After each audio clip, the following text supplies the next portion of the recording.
Donc aujourd'hui, je suis avec Brigitte. Brigitte, parle-nous de ton rôle.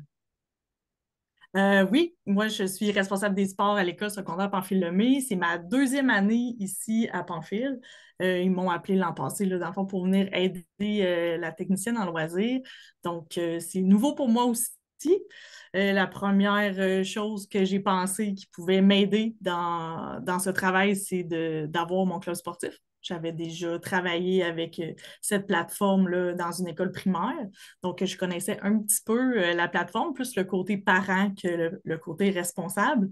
Donc, j'ai fait appel à eux, j'ai pris des informations. Ils m'ont vraiment beaucoup aidé, ils m'ont donné des beaux arguments aussi pour convaincre ma direction. Donc, ça n'a pas été long que j'étais convaincue, moi aussi, que ça pouvait vraiment m'aider dans mon travail, là, d'avoir mon club sportif. Ouais, puis dans le fond, vu que c'était ta première rentrée officielle dans ce poste-là, tu sais, c'est quoi les éléments que tu as vus que ça a vraiment fait une différence ou du moins ça l'a simplifié ta rentrée?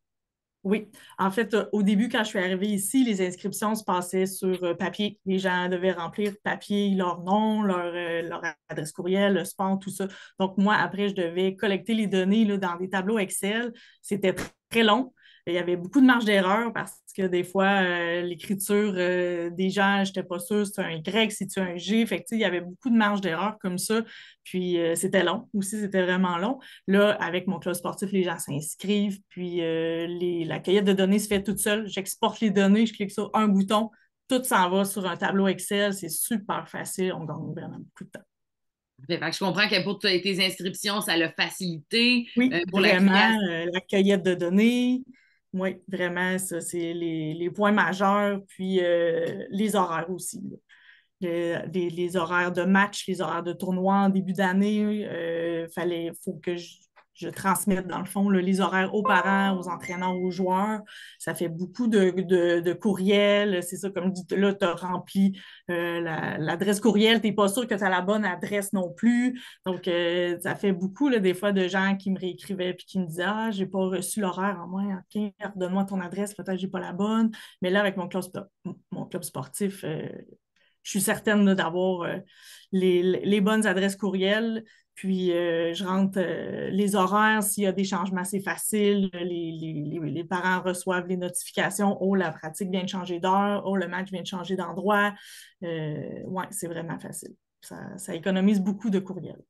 Puis on se le cachera pas, tu sais, de changer les pratiques des gens, d'intégrer une nouvelle plateforme. Des fois, ça peut être un frein à ce que les gens veulent l'essayer. Tu sais, toi, vraiment, réalistiquement parlant, ça s'est passé comment la première année? Puis comment tu vois le changement que ça va faire pour l'année qui s'en vient? Oui, ben c'est sûr que la première année, c'est une année d'adaptation pour tout le monde, c'est sûr. Tu sais, je veux dire, pour les entraîneurs, c'était nouveau, pour les parents, c'était nouveau. Donc, c'est sûr, se connecter, une nouvelle plateforme de discussion aussi, comment ça fonctionne. C'est sûr qu'il y a eu de l'adaptation. Moi, j'apprenais aussi là-dedans. Euh, donc, c'est sûr que mon club sportif m'a aidé beaucoup. Je lui écrivais souvent comment je fais telle affaire, qu'est-ce qui est mieux telle affaire. Tu sais, ils m'ont tout le temps super répondu rapidement aussi. Mais c'est sûr qu'il y a une période d'adaptation, mais tu sais, je vois tout de suite que à partir de l'an prochain, les outils qui ont été mis en place, tu sais, on a créé des méthodes de travail, là, des plans, comment se connecter, tout ça, fait que ça va être encore plus facile. Là, puis les parents l'ont déjà fait un an. Donc, l'an prochain, là, leur compte est déjà créé. On va avoir juste à rentrer l'enfant à son sport, là, ça va se faire tout seul. Les coachs aussi, là, ça va être plus facile. Là. Moi, j'ai l'expérience maintenant, je sais où je m'en vais, je vais être plus en mesure de leur bien expliquer là, en quoi ça consiste. Ben, merci Brigitte. Puis si le mot de la fin serait, est-ce qu'il y a eu un événement coup de cœur ou un moment que tu dis, hey, ça a vraiment fait une différence dans mon année ou un événement qui s'est passé que tu te dis, crime, sans mon club sportif, ça l'aurait peut-être pas aussi bien été. My God, peut-être que c'est un détail pour plusieurs personnes, mais tu sais, nous, notre réalité dans les écoles, c'est que on est souvent appelé à des imprévus, exemple les tempêtes de neige.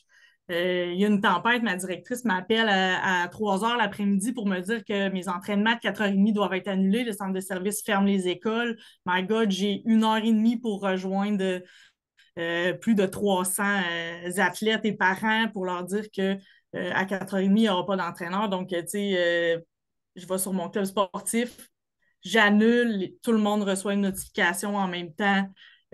Ça peut peut-être paraître banal pour certains, mais pour moi, c'est vraiment un stress de moins là, que de vite, j'ai 1 heure et demie, il faut que je m'assure que tout le monde ait l'information, que je n'ai pas d'entraîneur qui se mette dans le chemin avec cette température-là. Un clic, puis et voilà, la pratique est annulée et tout le monde est au courant. Ben, merci beaucoup, Euh, Brigitte. Merci pour ton temps. On sait qu'avec Plaisir. 15 équipes, c'est des grosses activités que tu as besoin d'organiser. Fait qu'on est vraiment heureux de pouvoir t'aider à simplifier tout ça. Puis on espère que d'autres écoles vont pouvoir suivre ton exemple et faire une différence là, au niveau de leur communication avec mon club sportif. Merci.